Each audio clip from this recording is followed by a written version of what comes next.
Hi hello నమస్తే welcome to D9 TV news. So మొత్తానికైతే ప్రస్తుతం కాంగ్రెస్ పార్టీకి చాలా గడ్డుకాల పరిస్థితి ఎదురవుతోంది.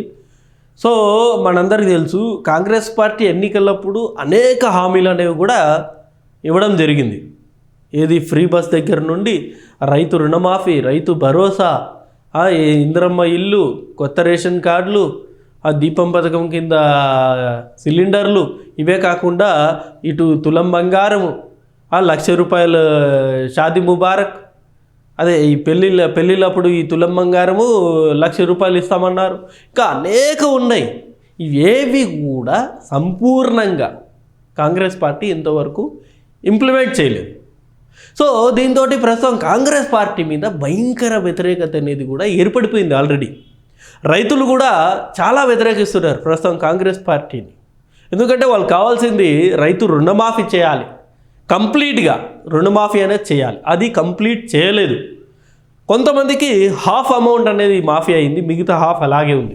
కొంతమందికి 75% మాఫీ అయింది, మిగతా అలాగే ఉంది. సో కొంతమందికి అయితే అసలు మాఫీయే జరగలేదు. సో ఇలా చాలా వ్యతిరేకత అనేది రైతుల్లో ఉంది. రైతు రుణమాఫీ ఒప్పకైతే రైతు భరోసా కూడా దానికి ఇప్పుడు యాడ్ అయిపోయింది. ఇంతవరకు రైతు భరోసా డబ్బులు కూడా చాలామందికి పూర్తిగా క్రెడిట్ అవ్వలేదు. వాళ్ళు కూడా చాలా అసంతృప్తితో ఉన్నారు. రైతులు కూడా, ఇక మహిళలు కూడా చాలామంది అసంతృప్తితో ఉన్నారు. వాళ్ళకి ఏవైతే హామీలు ప్రకటించారో అవి ఏవి కూడా సంపూర్ణంగా ఇంతవరకు ఇంప్లిమెంట్ చేయలేదు. Because of funds, lack of funds. So ప్రస్తుతం తెలంగాణ చాలా లోడ్ బడ్జెట్లో ఉంది ప్రస్తుతం.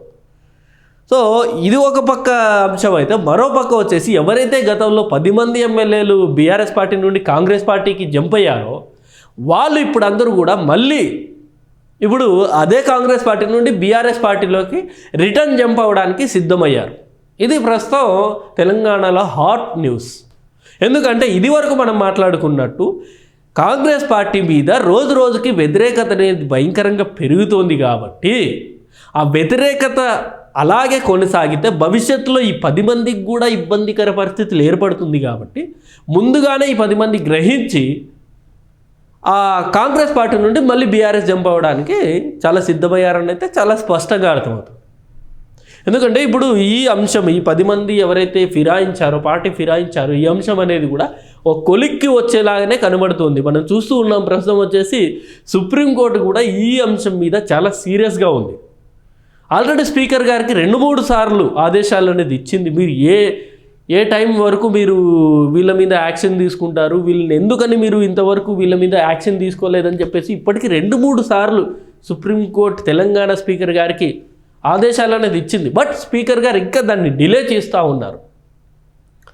డిలే చేస్తున్న తరుణంలో సుప్రీంకోర్టు కూడా మీరు ఒకవేళ పలానా టైంలో కనుక మీ నిర్ణయం చెప్పకపోతే మేమే ఒక డెసిషన్ ఫైనల్ చేస్తామని చెప్పేసి కూడా చెప్పడం జరిగింది. అది రేపో ఎల్లుండో సుప్రీంకోర్టులో కొలిక్కొచ్చే అంశంలానే కనబడుతుంది. మరి ఒకవేళ నిజంగా సుప్రీంకోర్టు ఆదేశాల మేరకు ఈ నియోజకవర్గాల్లో, ఈ 10 నియోజకవర్గాల్లో కనుక ఉప ఎన్నికలు వస్తే మరి కాంగ్రెస్ పార్టీ గెలుస్తుందా? మళ్ళీ ఈ 10 మంది ఎమ్మెల్యేలు గెలుస్తారా కాంగ్రెస్ పార్టీ జెండా మీద అన్నదే ఇక్కడ క్వశ్చన్ మార్క్. దానికి సంబంధించిన ఆర్టికల్ ఒకసారి మనం చదువుదాం. త్వరలో సొంత గుటికి ఆ 10 మంది. ఇప్పటికే కాంగ్రెస్ పార్టీ ఫ్లెక్సుల్లో ఫోటోలకు నో. సో మనం అందరూ చూసాం రీసెంట్గా ఈ అంశం కూడా చాలా వైరల్ అవుతూ ఉంది. చాలా మటుకు ఈ రేవంత్ రెడ్డి గారు ఈ పర్యటన ఏదైతే ఉందో ఆ పర్యటనలో చాలా మటుకు ఎవరైతే ఫిరాయించారో వాళ్ళు ఫ్లెక్సీలో వాళ్ళు ఫోటో వేసుకోవడానికి కూడా ఇప్పుడు భయపడుతున్నారు. ఫోటో వేస్తే కాంగ్రెస్ పార్టీకి సంబంధించిన ఫ్లెక్సీల్లో ఈ ఎమ్మెల్యేల ఫోటోలు వేస్తే ఎక్కడ తమకు వ్యతిరేకత వస్తుందో, ఎక్కడ మళ్ళీ అది సుప్రీంకోర్టు వరకు వెళ్ళి అక్కడ మళ్ళీ మాకు ఇబ్బందికర పరిస్థితులు వస్తాయని చెప్పేసి ఫోటో కూడా వేసుకోవడానికి భయపడే పరిస్థితి ఏర్పడిపోయింది 10 మందికి కూడా. సో కేవలం ఫోటోల వరకే కాదు, ఈవెన్ మీటింగ్లు కూడా అటెండ్ అవ్వట్లే. స్టార్టింగ్లో ఈ 10 మంది ఎమ్మెల్యేలు స్టార్టింగ్లో కాంగ్రెస్ పార్టీలో జంప్ అయిన తర్వాత అనేక మీటింగ్స్లో కూడా వీళ్ళు పాల్గొన్నారు. సీఎం రేవంత్ రెడ్డి గారికి సంబంధించిన అఫీషియల్ మీటింగ్ కావచ్చు, అన్అఫీషియల్ మీటింగ్ కావచ్చు, ఏదున్నా సరే ఈ 10 మెంబర్స్ కూడా చాలా యాక్టివ్గా గతంలో పార్టిసిపేట్ చేశారు. ఎప్పుడైతే సుప్రీంకోర్టు వరకు ఈ కేసు వెళ్ళిందో అప్పటి నుండి ఈ 10 మంది కూడా ఏ ఒక్క ఫంక్షన్కి వెళ్ళట్లేదు, ఏ ఒక్క మీటింగ్కి వెళ్ళట్లేదు. మనకెందుకు వచ్చిందిలే గోలా అని చెప్పేసి కూడా పక్కకు తప్పుకుంటున్నారు. అంత భయంకరమైన పరిస్థితి ప్రస్తుతం ఈ 10 మంది ఎదుర్కొంటున్నారు. రేవంత్కు పాలన రాక ఎమ్మెల్యేలు వాపసు పోతుండ్రు. సో జనరల్గా ఉప ఎన్నికలు అంటే అడ్వాంటేజ్ అన్నది కూడా అధికార పార్టీకే 99% ఉంటుంది.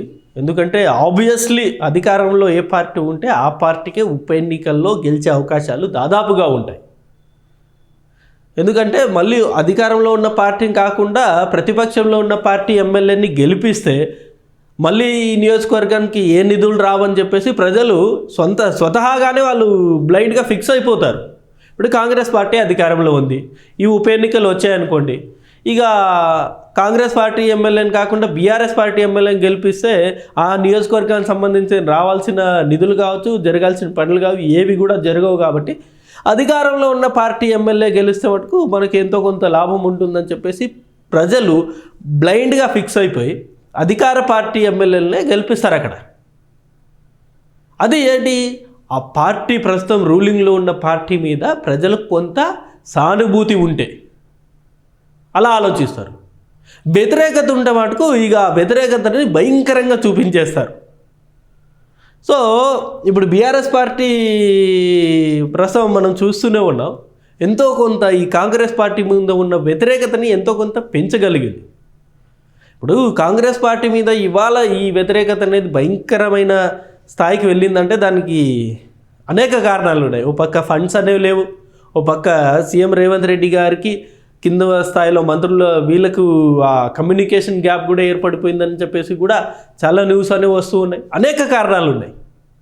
సో ప్రస్తుతం ఈ భయంకరమైన వ్యతిరేకత పరిస్థితుల్లో వీళ్ళు కనుక ఉప ఎన్నికలకు వెళితే వీళ్ళ పరిస్థితి ఏంటి?